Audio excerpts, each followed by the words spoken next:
Assalamualaikum warahmatullahi wabarakatuh. Perkenalkan, nama saya Muhammad Bagus Ibrahim, nomor induk mahasiswa 2531716011, mahasiswa program RPL Pemenuhan Kualifikasi Akademik tahun 2026. Di sini saya akan membuat tugas mandiri video penjelasan pada mata kuliah komputer jaringan dasar, yaitu berupa video penjelasan topologi jaringan bus, jaringan star, dan jaringan topologi ring.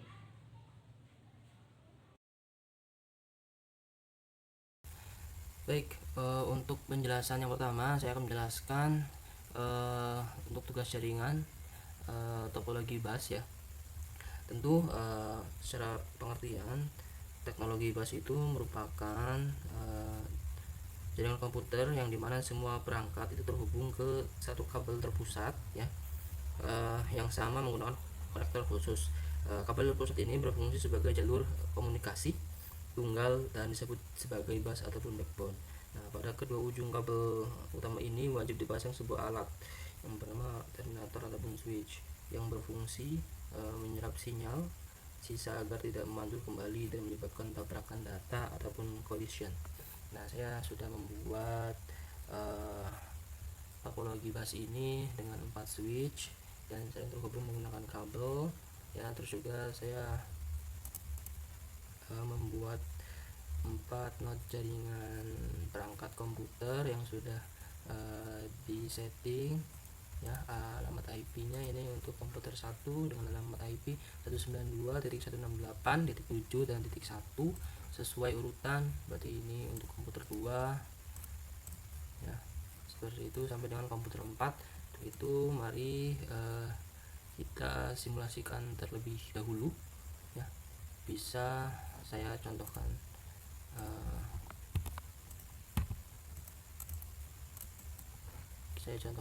untuk mengirimkan sebuah pesan. Kita coba melalui PC 1 ya. Saya ingin mengirimkan ke PC terakhir, PC 4. Nah, ini sudah successful.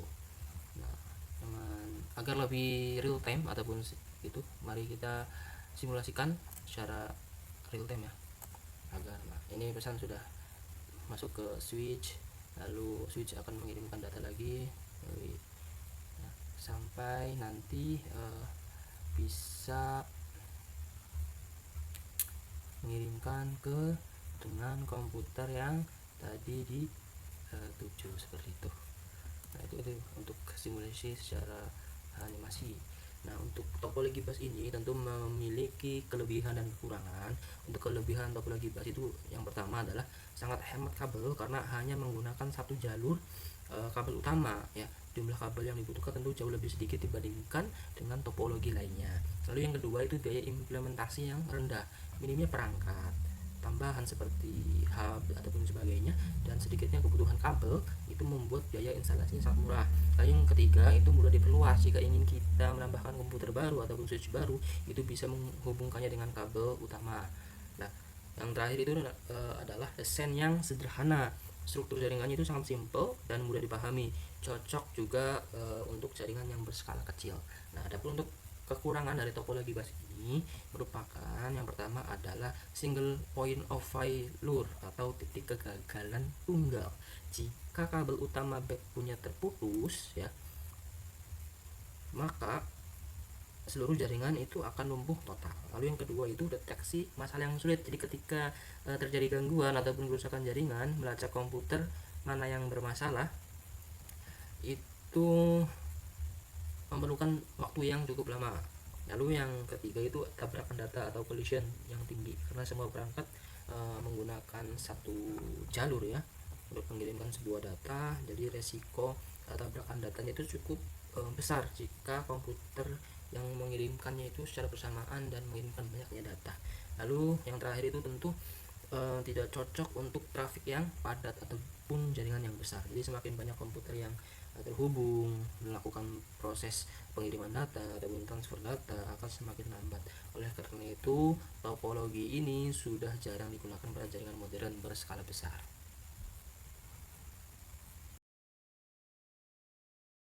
Baik, untuk penjelasan yang kedua, kita untuk menjelaskan topologi jaringan ring ya.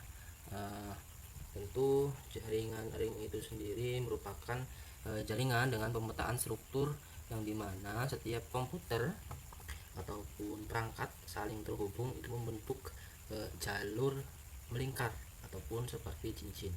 Dalam topologi ini setiap perangkat memiliki dua tetangga ya, dua tetangga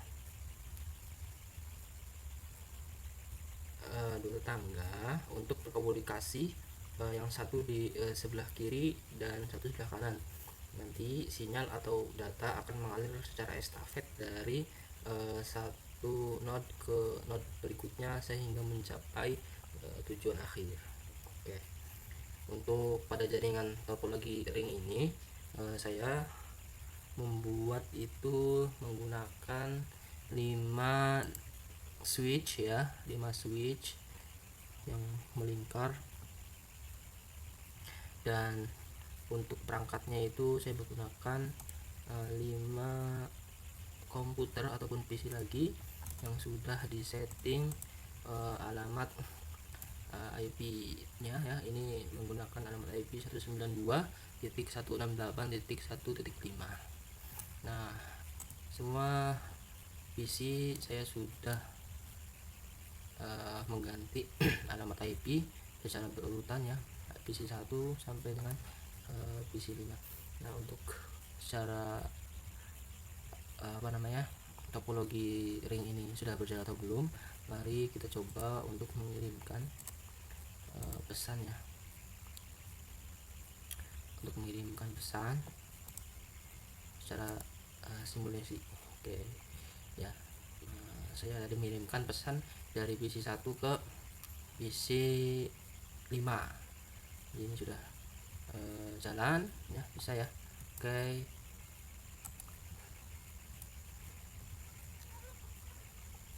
Nah, untuk topologi ring ini memiliki kelebihan, yaitu pertama adalah bebas tabrakan data atau collision free karena dikontrol menggunakan mekanisme token. Hanya ada satu komputer yang bisa mengirim data dalam satu waktu. Lalu yang kedua, performa stabil pada beban tinggi ya, berbeda dengan topologi bus yang akan melambat drastis saat traffic itu padat. Nah, lalu yang ketiga, tidak membutuhkan server pusat. Jadi hubungan antar perangkat bersifat peer to peer. Jaringan ini tidak bergantung pada perangkat pusat seperti hub ataupun switch seperti pada topologi star. Nah, lalu kemudahan identifikasi masalah. Dan yang terakhir itu adalah hemat kabel. Secara fisik, arsitektur kabel melingkar ini membutuhkan jumlah kabel yang lebih sedikit. Nah, lalu untuk kekurangannya itu pada topologi ring ini, kerentanan titik tunggal yaitu single point of failure. Ini adalah kelemahan terbesar topologi ring konvensional ini. Jika satu saja komputer rusak atau kabelnya, maka seluruh komunikasi jaringan akan lumpuh total. Lalu yang kedua itu proses isolasi sulit saat modifikasi. Lalu delay meningkat seiring jumlah perangkat yang besar. Lalu yang terakhir itu konfigurasi ulang lebih rumit, itu memperluas jaringan, membutuhkan perencanaan fisik kabel yang lebih matang agar lingkaran cincin tetap terjaga dengan baik.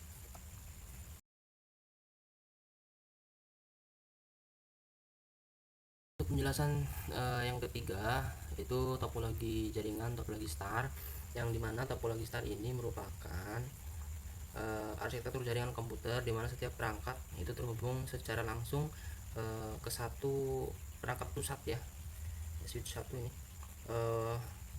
menggunakan kabel tersendiri. Jadi perangkat pusat ini bertindak sebagai konsentrator atau pengatur lalu lintas data yang biasanya berupa switch. Ini saya pakainya switch. Berbeda dengan topologi ring yang mengirimkan data secara estafet, pada topologi star semua komunikasi antar komputer harus melewati perangkat pusat terlebih dahulu. Nah, kita sudah membuat ini, saya menggunakan untuk jaringan pusatnya itu menggunakan switch ya. Lalu menggunakan perangkat node-nya itu saya berjumlah 4 PC ya, tentu yang sudah disetting juga alamat IP configuration-nya ya. ini PC1 menggunakan alamat IP 192.168.1.1. Ini IP PC. Oke ya, ini untuk PC2 berbeda, yaitu 168.1.2 sampai dengan PC4. Oke, untuk simulasi ya, kita coba untuk mengirimkan pesannya secara simulasi saja. Jadi terpusat dari switch hub itu sendiri, atau oke, saya coba menggunakan ini saja, mengirimkan ke successful. Coba mengirimkan PC1 mengirimkan pesan, lalu pada pada konektor ataupun perangkat pusat itu terhubung dan langsung mengirimkan ke PC yang akan dituju.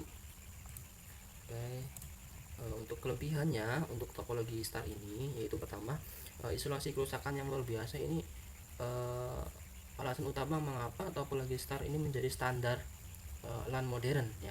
Jika salah satu kabel ataupun komputer rusak, hanya komputer tersebut yang terputus dari jaringan. Nah, komputer lainnya tetap bisa berkomunikasi normal tanpa gangguan sama sekali. Lalu kemudahan instalasi dan modifikasi, Anda dapat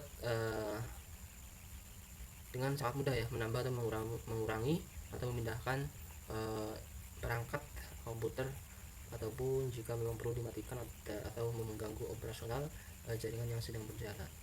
Nah, lalu ada manajemen jaringan terpusat ya, karena semua lintas data bermuara di satu titik ya, di administrator jaringan dapat dengan mudah memantau aktivitas.